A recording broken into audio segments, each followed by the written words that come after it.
Just कालचंच example आहे जिथे ना घर घेतलं.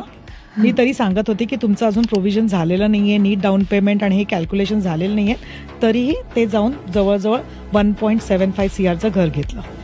आधीचं एक घर म्हणजे राहतं नाही आहे, दुसरं घर. माझं म्हणणं होतं ते आधी विका आणि हे घर घ्या, ते नाही केलं. आता लिटरली 10 लाख कुठून भरायचे तर पर्सनल लोन घेण्याची वेळ येते. बापरे. कारण का जे लोन सँक्शन होणार होतं ते सगळं, पण स्टॅम्प ड्युटीला कोण लोन देणार? स्टॅम्प ड्युटीचे पैसे तर आपल्यालाच उभे करायचे.